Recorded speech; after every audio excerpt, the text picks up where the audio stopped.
আসসালামু আলাইকুম দর্শক, আজকে আমরা আসছি আমাদের ড্রাগন বাগানে একটা অন্যরকম জিনিস দেখাবো। যেটা হচ্ছে ড্রাগন, আপনারা জানেন যেহেতু গরমকালে ফল হয় আর শীতের সময় কিন্তু ফল বন্ধ হয়ে যায়, আবার তারা লাইটের ব্যবস্থা করে তাদের কিন্তু ফল নিতে পারে। তো আমরা ড্রাগন বাগানে যাতে কিছু ইনকাম করতে পারি, যার জন্য অনেকেই করে, তারপর আমি একটু দেখাই। এই যে দেখতে পাচ্ছেন আমার আলিম ভাই আলহামদুলিল্লাহ খুব চমৎকার কাজ করে। তো ওই ভাই এটা কি জানা ভাই? এটা মিষ্টি কুমড়া। মিষ্টি কুমড়া দিচ্ছেন না? এই যে এটা মিষ্টি কুমড়া লাগানো হয়েছে আর ড্রাগন বাগানে, কারণ এখানে মিষ্টি কুমড়া যাতে আমরা 2-4 মাস তো কুমড়া নিতে পারি। এটাও তো মিষ্টি কুমড়া মানে না ভাই? এইটা মানে আলাদা। বাহ মাশাআল্লাহ, শসা তো হাইব্রিড শসা। এই যে ছোট ছোট পোকা আছে ভাই, এগুলো কিছু করা লাগবে নাকি ভাই? এটা স্প্রে করতে হবে ভাই, বাইরে বইলাম ওষুধ আনতে, এটা স্প্রে করা লাগবে। একটু দ্রুত করতে হয় না ভাই? বেশি সময় নিয়ে যাবে না? এগুলো আজকে নিয়ে আসবো বিকেলে। আজকে দেবে আর কি। এটাও শসা মনে হয়, খুব সুন্দর। মানে ভাই মিস গেছে নাকি বেশি? যায় ভাই, দেখতে যায় এরকম। তা মোটামুটি ভালোই হয়েছে নাকি? 5টা করে বীজ, 4টা করে 3টে টাকা হলে আনা বললেন ভাই, সেখানে 5টা দিবেন। 3টে? হ্যাঁ 3টে বেরোলে আনা, সেখানে বাহ, এখন তো ড্রাগন আছে দেখছি। হ্যাঁ জি জি।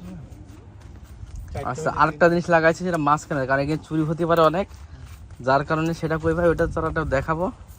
তো এগুলো আছে, আপনারা যারা ড্রাগন বাগান করেন তারা কিন্তু এটা করতে পারেন, ঠিক আছে? ড্রাগনের সাথে এগুলো যদি নিতে তাহলে আরেকটা লাভবান হবে। ভাই এই গাছটা মারা যাচ্ছে? ঠিক আছে ভাই, একটু বললাম সমস্যা কি? হাই হাই, তো কোনো সারা দিন স্প্রে করিনি। এটা অনেক দামি একটা গাছ। ও ওনার কষ্ট ছাড়ছে ভাই আলহামদুলিল্লাহ। এই যে উপর মনে কষ্ট হচ্ছে না আবার? হ্যাঁ বাহ, বাহ। এটা কিন্তু এটা কি রামবুটান অনেক ভালো একটা গাছ কিন্তু রামবুটানটা। এটা শসার মতো, কুমড়োর মতো ভাই এই বীজা। মানে এই নিচের সব তরমুজ দিচ্ছেন। অন্য জিনিস যাতে না বুঝতে পারে লোকজন। যাক দেখা যাক, তরমুজ আবার কেজিতে তো বিক্রি হয়, কেজিতে বিক্রি করতে পারি কিনা পরে। আমরা অবশ্য যারা চাষি তারা ঠিক মতো পাবে না, চাষের যারা তারা আসলে বেশ একটা লস হয় না। দেখি আজকের ভিতরেই ভাই আমি পাঠিয়ে দেবো, আমি তো জানি না, তো পাঠিয়ে দেবো।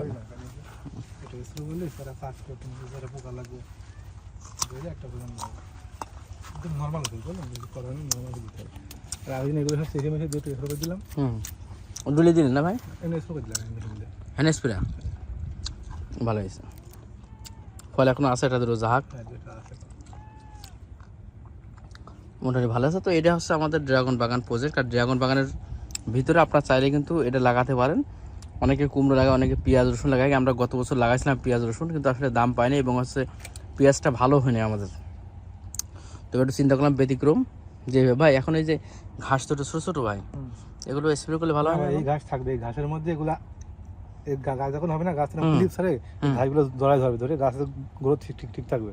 এই ঘাস মারলে গাছ তো বাবা জায়গা পাবে না।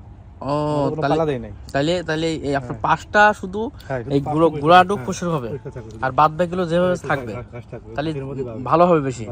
মাশাআল্লাহ মাশাআল্লাহ, যাক এটা আসলে সব জায়গায় হয়তো আলহামদুলিল্লাহ। আচ্ছা ঠিক আছে, তাহলে চলেন ভাই, যেহেতু শুক্রবার আবার নামাজও যেতে হবে। তবে ড্রাগন গাছ আলহামদুলিল্লাহ এখন তো মানে গ্রোথটা ভালো হয়েছে না ভাই? ও ভাই যদি এই অতিরিক্ত যেগুলো 2-1টা ডাল কেটে ফেলে দেবেন, দেখবেন এটা থাক, সমস্যা নেই। আর যদি স্প্রে করে যদি শুকিয়ে যায় তো আলহামদুলিল্লাহ, যদি স্প্রে না শুকে তো একটু ব্রাশ দিয়ে টেনে দেবেন। তো এটা হচ্ছে আমাদের ড্রাগন বাগানের প্রজেক্ট, যেটা দেখালাম আপনাদেরকে। এটা প্রায় 1 বিঘার মতো আছে আলহামদুলিল্লাহ, এই আর কি। তো যেহেতু আর শুক্রবার আমরা চলে যাব, শুধুমাত্র আমি আসছিলাম এই গাছগুলো কি অবস্থা, অনেকদিন আসা হয় নাই। ছোটো ভাই আসে, একটা পোকাই হয়েছে দেখছি। দ্রুত স্প্রে লাগবে ভাই, দ্রুত স্প্রে করতে হবে।